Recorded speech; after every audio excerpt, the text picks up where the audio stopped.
Good morning.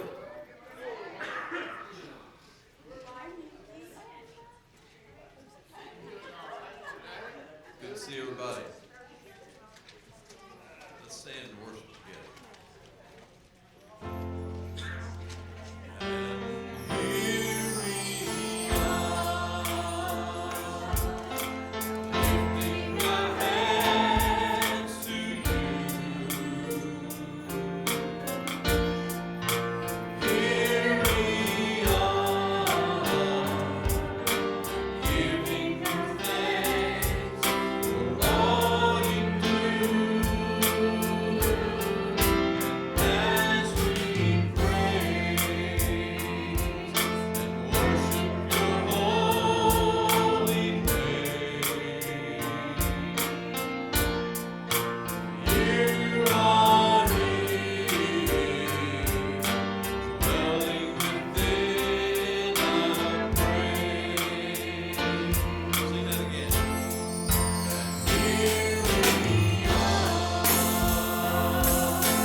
good material last couple, 3 weeks and the rest of the way through. So.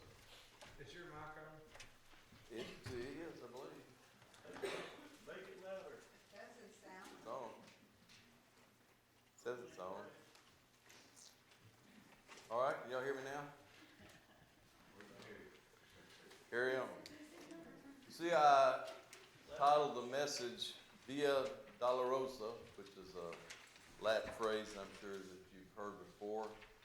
It means the way of suffering or the way of sorrows. And it's a familiar phrase that we have heard before.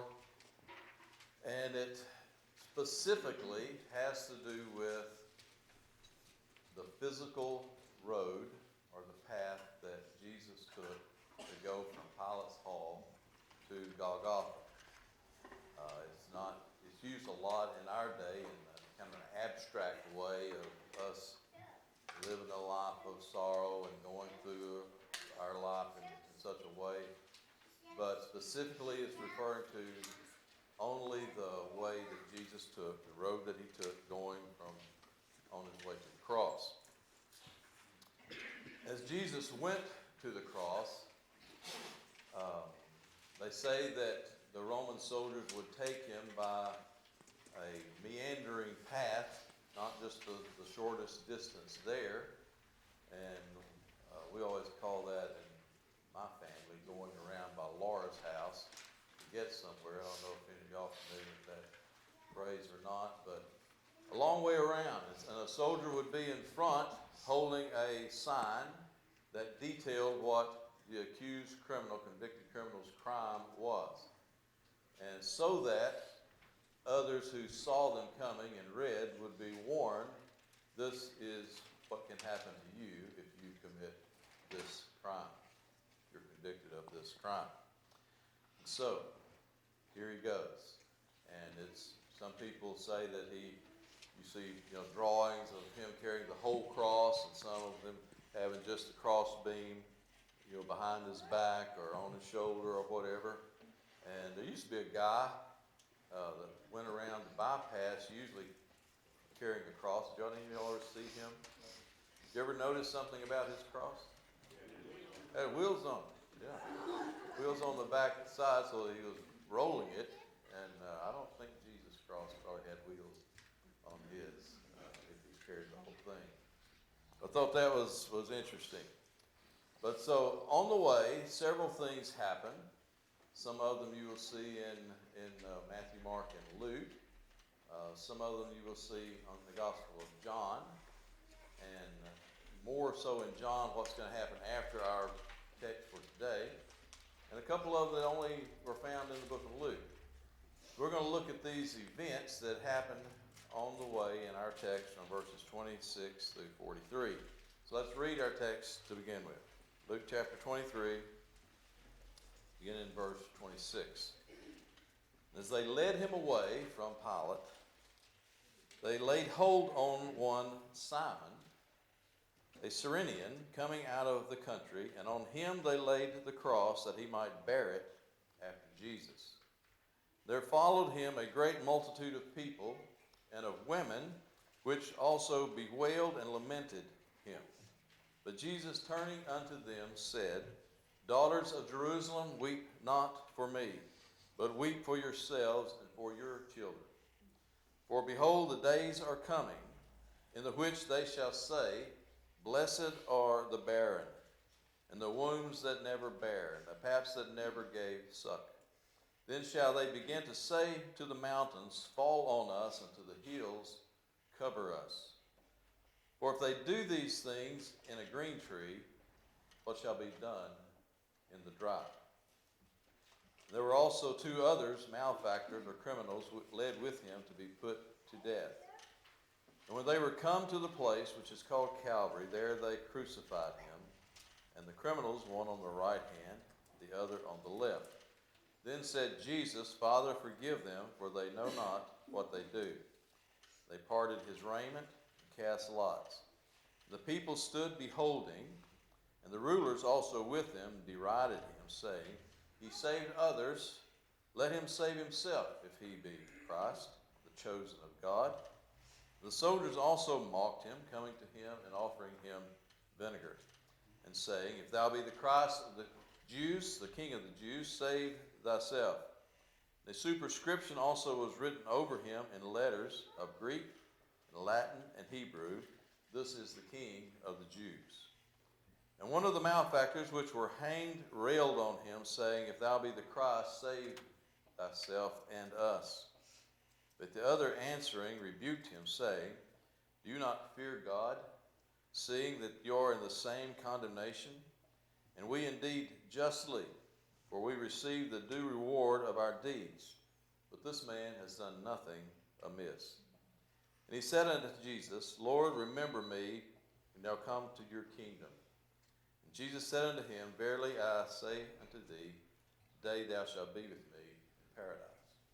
We'll stop there for this morning. We'll look at these events, seemingly kind of separate events that take place on this road to the cross. Now, I've labeled these, there's 4 or 5 of them, and the first one I'm calling this, being at the wrong place at the wrong time.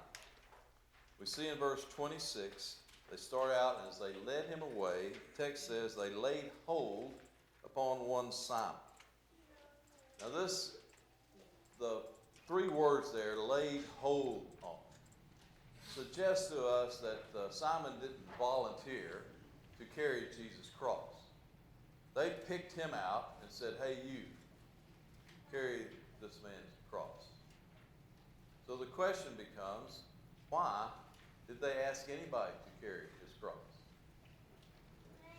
Here's the answer. They asked him because they were afraid Jesus was going to die before they got there. The sentence was to be crucified. And if the criminal, the convicted person, did not make it to the cross and hang on the cross, the soldiers would have been in hot water. They would have been in trouble. Because the task was that he would be crucified, and the crucifixion and the grossness of it and the grotesqueness of it and the suffering of it was part of the punishment for his crime. And they would not have been pleased, their superiors, if he had died before they got there. So it looked like Jesus was on his last legs, so they quickly find somebody to help him carry his cross so that he might make it. They choose this guy named Simon. Now, I don't know if Simon is on his way into the city. I don't know if he was already in the city. I don't know exactly how long he had been there, but it tells us he's from Cyrene, and you might hear other pronunciations of that word. But that's in northern Libya, probably 400 to 800 miles to the west of Jerusalem. There was a large Jewish settlement in this place, and it's near modern-day Tripoli, if you know where that is, Libya. But at any rate, the Jewish settlement is there, and perhaps some of those people could only dream of going to the Passover each year or any year. And perhaps Simon is in Jerusalem for that reason. We don't know. But most people assume that that's the case and speak of it as if that's what's going on, but the text doesn't tell us that. He's just there. And he is grabbed and told to carry the cross. Now, what did Simon think? Why did they pick him? I would say they picked him because he was at hand. He looked like he was big enough, strong enough to carry the cross, and here he is, you do it. No particular reason, other than they needed somebody, here he was. What do you think Simon thought? I don't know what he thought. It depends on if he already knew who Jesus was. It depends on a lot of things. But he could have been aggravated and frustrated that once again he's having to submit to these Roman soldiers that frustrate the Jews and Simon's people. Maybe that's it. Maybe he's aggravated at this criminal that can't do anything right. Here he is crucified, and all I've got to do is help him, get crucified.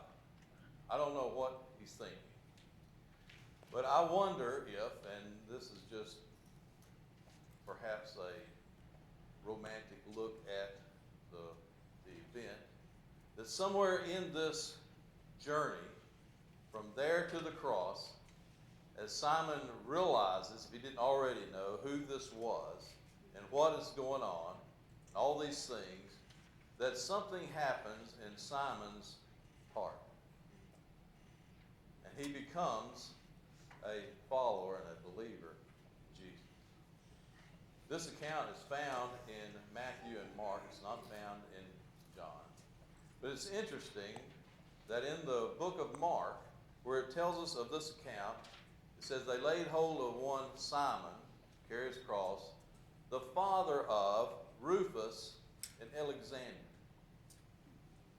Now, why in the world would Mark tell us who his sons were? Seems like prior to now, Luke and Matthew, it appears that he's just an innocent bystander. But here in Mark, he tells us his son's name.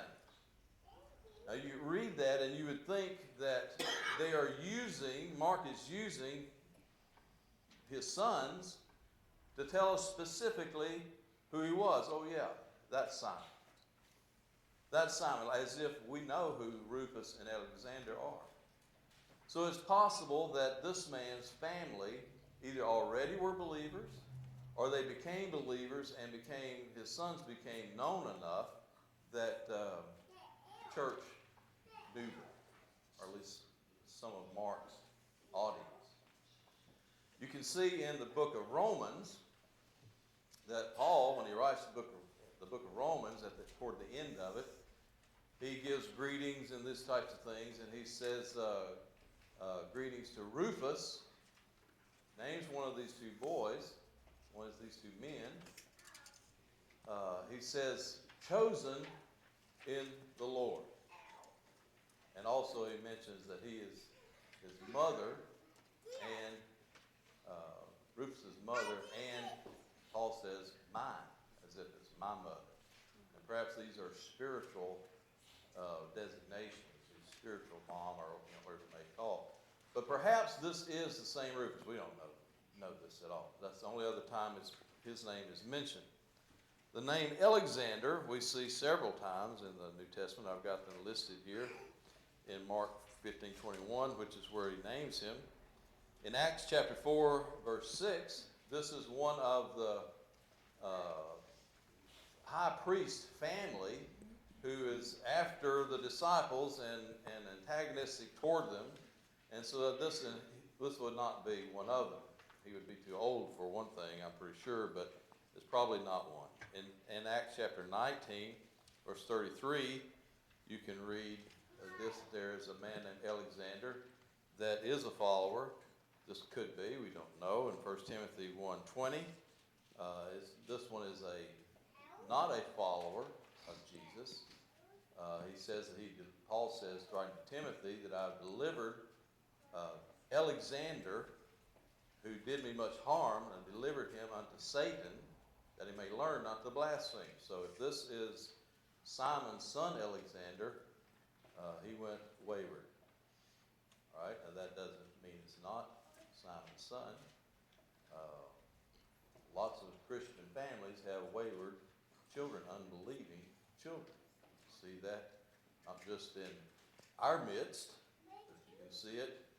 Adam had a wayward son, Cain. Abraham had an unbelieving son, Ishmael. Isaac had an unbelieving son, Esau.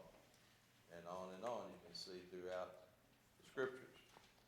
And 2 Timothy, a silversmith named Alexander that opposed Paul. So we don't know who these people are, but it's interesting that this man perhaps met Jesus in a way that he would have never thought that day. A lot of people could say that they saw a resurrected Jesus. 500 or 600 we know of could say that they had seen the risen Christ. But only one man could tell his family in years to come I carried his cross. The second thing that we see in our text for today is only found in the book of Luke. And I'm saying this way: a teacher must teach. An exhorter must exhort. Some people are gifted to teach.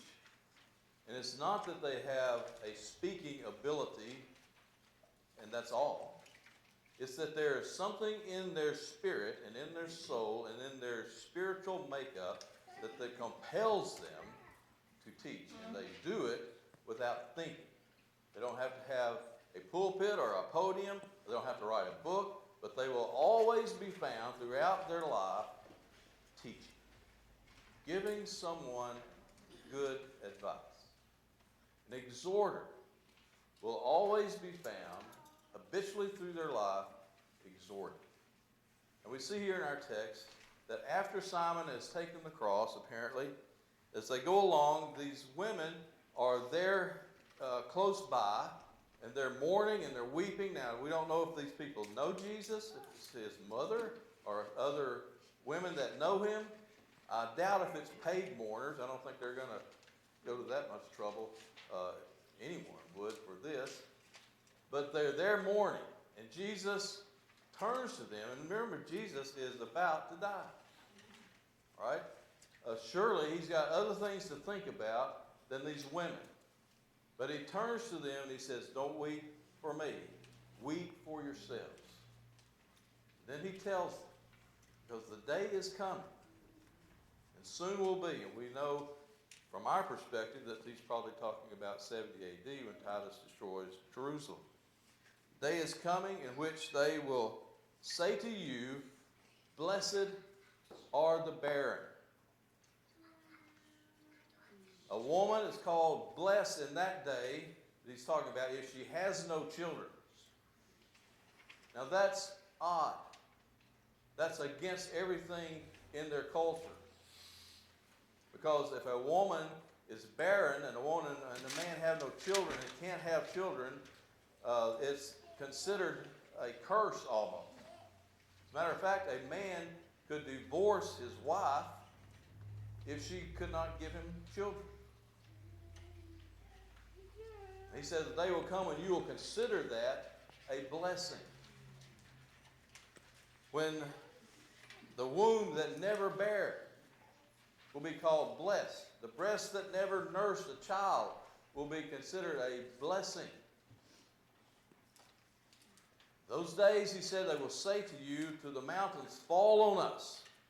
This is not giving us a place to hide. It is covering us up, killing us. We would be better off dead than whatever you're going through. Then Jesus makes this statement, sort of a proverbial type statement. He says, "If they do these things in a green tree, what shall be done in the dry?" Now, this can have a numerous application.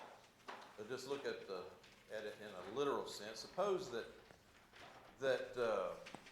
you're going to build a house and you've got 2 or 3 acres that you've bought and it's just a wooded area, and you go out and find the place that you want to put the house.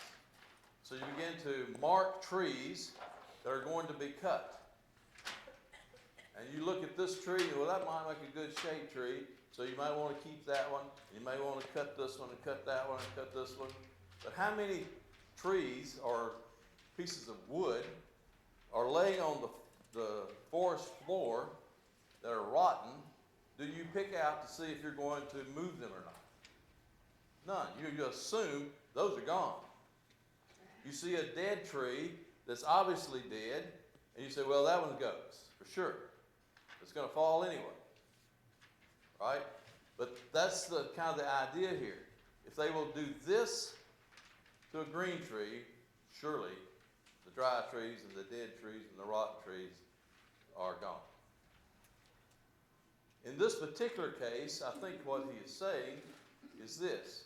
If the Romans or the Jewish leaders or whoever it is responsible for this, if they will do this to an innocent person, what do you think they would do to somebody who really is guilty?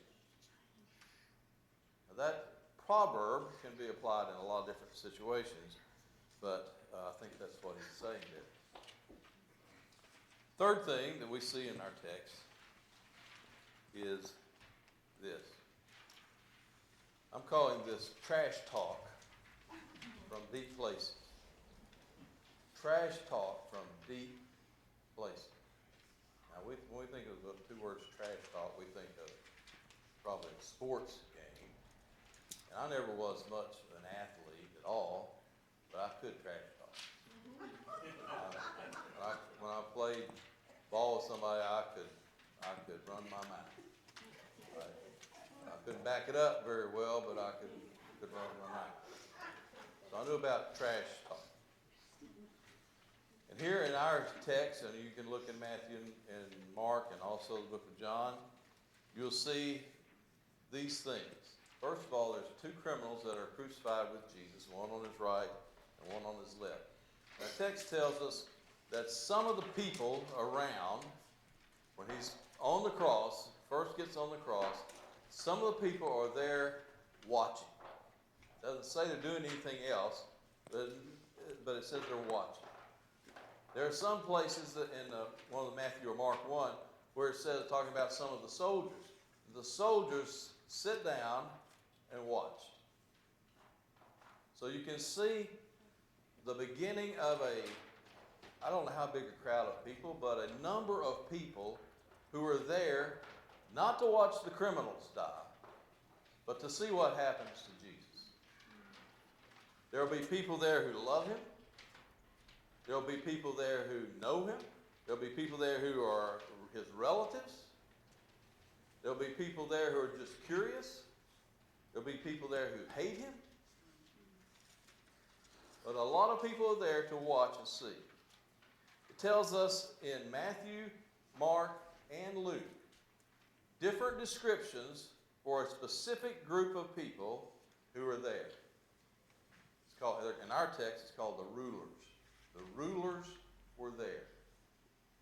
Other places it said the chief priests, the scribes were there. And they were mocking him. This is some glorified trash talk. We see in other places that the soldiers mocked him. We see in one of the accounts that it says both of the criminals that he was crucified with, they both mocked him and scorned him.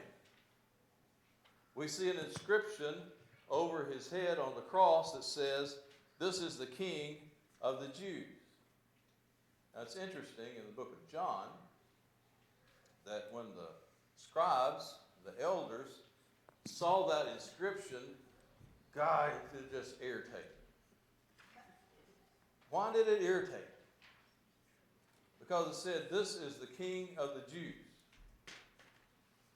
And they said, "He's not the King of the Jews. He said he was the King of the Jews." So they go to Pilate and said, "Hey, we need this changed. Because he's not the King of the Jews. He just said he was. Can you change the inscription to say he said he was the King of the Jews?" And Pilate, I assume, by this time is irritated beyond measure with these guys anyway. He says, "What I have written, I have written. It stays." But I want us to focus on one group of people who are mocking Jesus. And that's the rulers of the Jewish community, the scribes, the members of the Sanhedrin, the chief priests. They are scorning him. They are saying openly, it's obvious in their voice, the reflection of their voice, it'll be obvious that they are delighted and mocking him. They say, "You said you were the Christ. Come on down. Show us that you can save yourself. You saved others, and yet yourself you cannot save. You healed others, but you can't fix what you're in now." They're acting very different than they did just a week ago, and for acting different than they have for the last 2 years.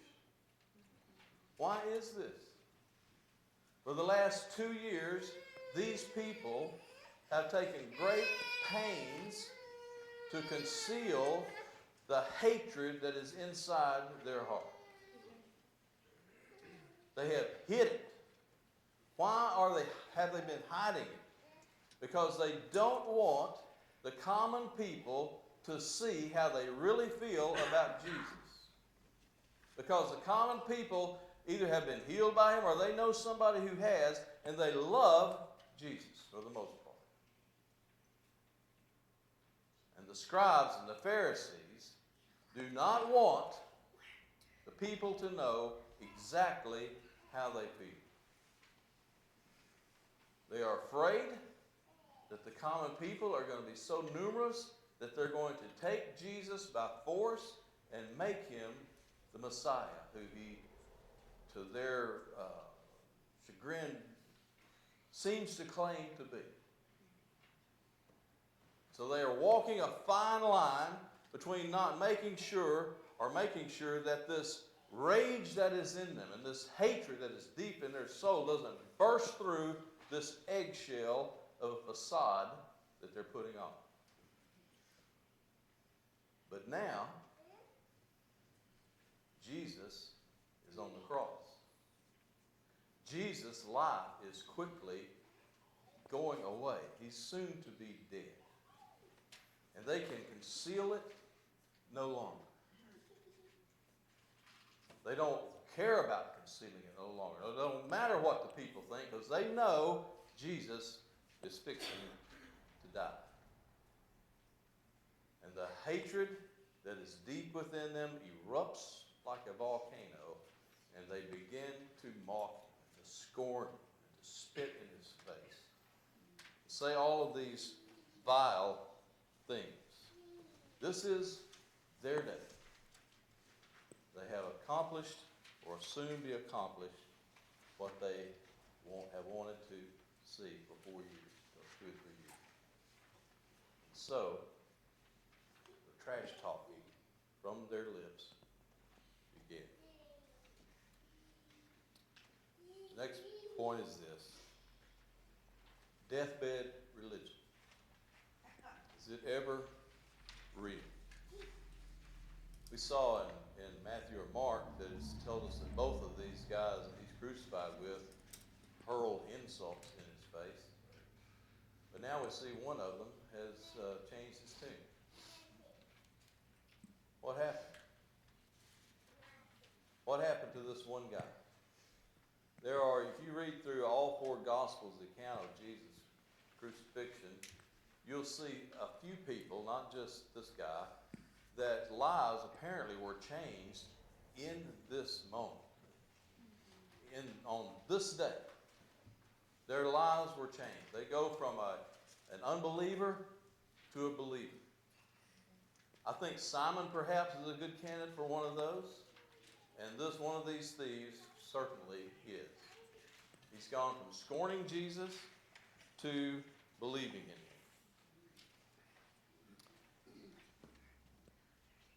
This event, where the one criminal becomes a believer, is well known to people.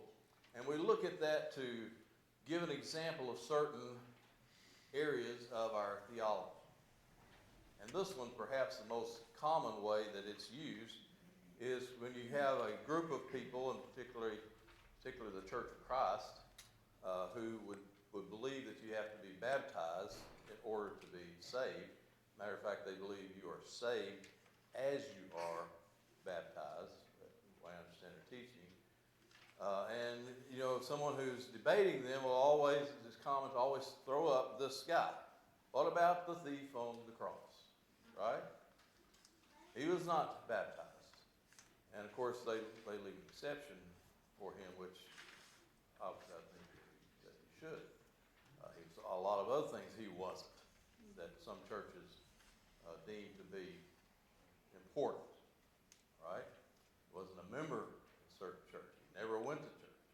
Wasn't anything, just died at the last minute. Okay, we kind of equate that in some ways. We think of it like we think of the term that I remember being hearing is jailbird religion, or jailhouse confessions. Person gets in a bad enough situation, all of a sudden, I want Jesus. All right, and we tend to doubt someone who fits that bill, don't we? Or I do. Y'all are probably a little more believing than I am. But we wonder, is that real, or is he just trying to get out of trouble? Well, here's a guy. Let's see what we can see about him. We learn a lot about him. He makes one sentence or two, and you can learn a lot from these sentences. First of all, we notice that he says God is to be, or he implies that God is to be feared. He asks the other criminal, what is wrong with you? Same thing that was wrong with him just a few minutes ago. What's wrong with you? Do you not fear God? As if he's saying God ought to be feared. Right? Do you not fear God? He knows that they face the same sentence as Jesus. They're there hanging on the cross to be crucified just like Jesus is. They have the same sentence. He tells him, we are guilty. The sentence that we're facing is just. We know why we're dying. We ought to die. It's because of the way we behave, because of our past, because of our sentence. The condemnation that was passed down to us was right. We know that. You ought to die. I ought to die. He knows that it's not only they face the same sentence, that it is just, but he believes that Jesus has been condemned unjustly. He says, we deserve to die, but this man has done nothing wrong. Here's the good one. He also believes that there is life after death. This guy is not an atheist. Doesn't pretend to be an atheist. He believes there is life after death. He says to Jesus, Jesus, when you come into your kingdom, please remember me. Here's the last one. He asked for mercy. All of these things are characteristics of a person who has come to know the Christ. Jesus tells this man, today you will be with me in paradise. Not next week, not 100 years from now, not if your family can pay enough penance or whatever to get you out of purgatory or something like that. Today you will be with me in paradise. Now, where is paradise? Now, we're not going to get into this, but we assume it's heaven, right? You can see some people tend to make the saints entering into heaven a thing that occurs after the resurrection of Jesus, and you can study that out for yourself. But here's one thing that we know. Wherever paradise is, and whatever it's like, is good. It's good. Today you will be with me in paradise. And then the last thing is this. Forgiveness is the simplest of duties for a man. But it's not so easily carried out. Now, why would I say forgiveness is man's simplest duties? Well, I say it because I heard somebody else say it. Years ago, I heard, I think it was Stephen Charnock, that made that statement, and it hit me upside the head, and I never forgot it. Forgiveness is your simple, and well, by simplest, we don't mean the most uncomplex thing, but substitute the word obvious. Forgiveness is the most obvious duty you have. Now, how can that be? The reason that bothers me is because there are times I'm not very forgiving. It's not so easy for me to forgive in some instances. But he says it's my most obvious duty. How is that? It's that for this reason. Because we know, I know, that there are many instances in my life where I need forgiveness. I know that. And if I need forgiveness, that it is easy, then it is easy to see that I should forgive. You don't have to be taught that. You know. So here's Jesus hanging on the cross. And he says, Father, forgive them, for they know not what they do. Now let's ask a few questions. Forgive them. Who is the them? Is it the soldiers that just, 2 or 3 soldiers that just nailed him there and placed him on the cross and put it in the ground? Or does it go beyond those 2 or 3 soldiers?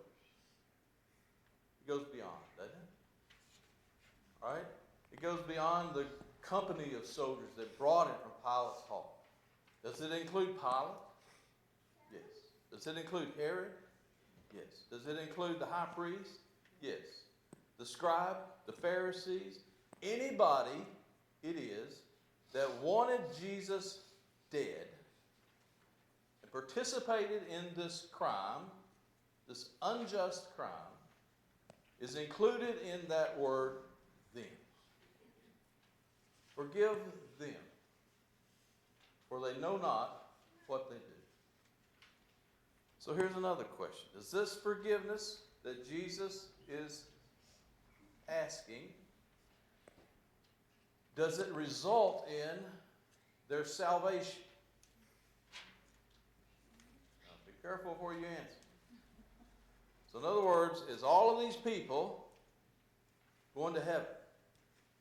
Now the reasoning behind this thought is that people would say, whatever Jesus asked of the Father gave him. Right? There's verses kind of like that in the Bible, isn't there? All right? Whatever I ask of my Father, he gives me. So here we are, Jesus asking forgiveness. Are they all in heaven? Maybe so. I don't know. But I think there's another way to look at this. And it's not so much that Jesus is asking this or saying this in general terms, with a spirit of forgiveness, with a love for these people. And that's the way that love is expressed. Stephen was stoned. What did he say? Father, lay not this sin to their charge. Right? Okay? So I don't have the answer to that. I'm just saying that there is an issue there, that question that is often raised. All right, the second part of what Jesus said, forgive them for they what? Know not what they do. They don't know what they're doing. That means the same people we just listed a while ago. Pilate didn't know what he was doing. Herod didn't know what he was doing. The Pharisees didn't know what he was doing. The scribes didn't know. The elders didn't know. The chief priests, Judas who betrayed him, didn't know what he was doing. The Roman soldiers didn't know what they were doing. Satan didn't know what they were doing. The demons of hell didn't know what was going on. Anyone that was a party to trying to get Jesus on the cross so that he may die, there's a sense in which they did not know what they were doing. Now, what sense was that?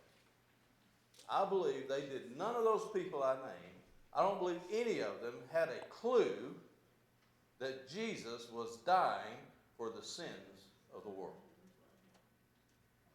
They thought they were killing him and it was over. And you can see that almost see it very plainly in some references I've got there. 1 Corinthians 2, Paul says that the princes of this world did not know this. For if they had known it, they would not have crucified the Lord of glory. Peter says in the book of Acts when he's preaching, he says, I know when you hung Jesus on the cross and when you killed him, you did it in ignorance. You did not know what you were doing. Well, they knew what they were doing. They knew they were putting a man on the cross, and they knew they wanted him to die.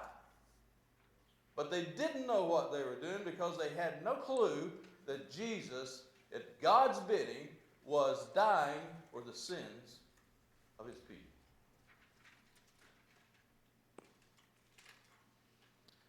I want to read you a couple of things about forgiveness. Because when I hear Jesus say this, forgive them, I know, there's no doubt in my mind how the contrast between the way I forgive and the way Jesus forgives is radically different. Let me try to give you an example of that. Suppose that after church someday, we're all here milling around, everybody's this a little bit, and I go outside and there's a man, no one's out there but me, and I'm going to head to my car. There's a man comes running across the parking lot with a knife in his hand, and he says, there you are, one of you Christians, and he's going to kill me because I'm a Christian. And let's suppose I've got a gun in my pocket, and I pull it out, and I shoot him. And I turn around to see if any of you saw him. Sure enough, somebody's heard the shot, and here comes several of you out that way. And I bend over the dead man, and I said, I'm sorry, but you shouldn't have done that. Why did you do this? Suppose that, I'll change the story a little bit. I run out there, and there's a man coming across the parking lot with a knife, and he says, give me your money, give me your keys to your car, or I'm going to kill you. And I shoot him. And I shoot him. And I shoot him. And I shoot him till there's no more shells in my gun. And I lean over to him and I say, I'll bet you'll never do that again. What's the difference? The difference is because he's killing me or wants to kill me because I'm a Christian.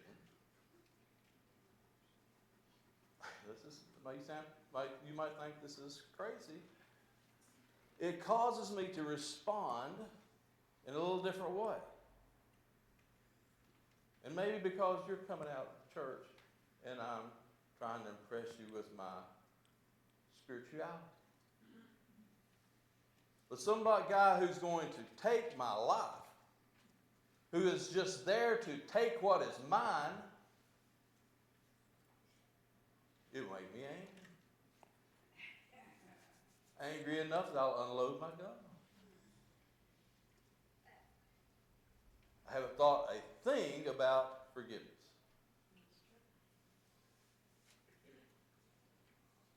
And perhaps the day will come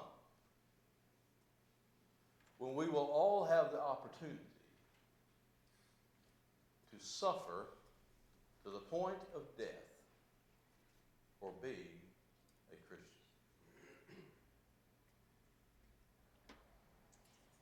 And I suppose that our response would be, as we die for Christ, our response would be closer to Christ's response than mine, because somebody is about to get my pickup truck.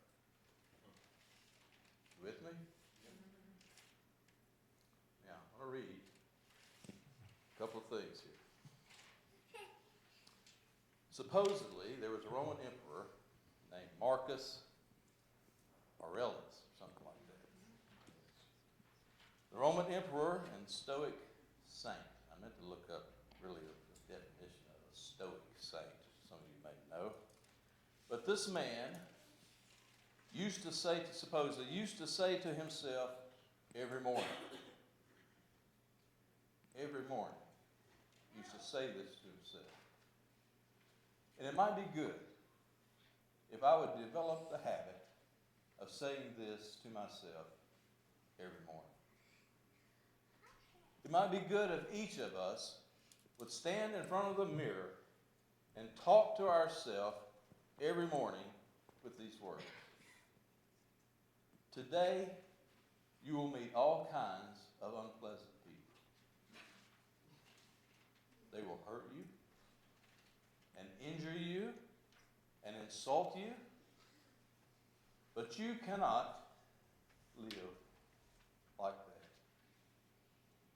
You cannot live like that. You know better. For you are a man in whom the Spirit of God dwells.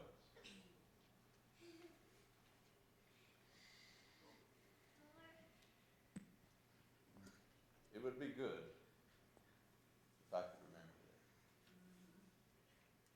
Let's pray.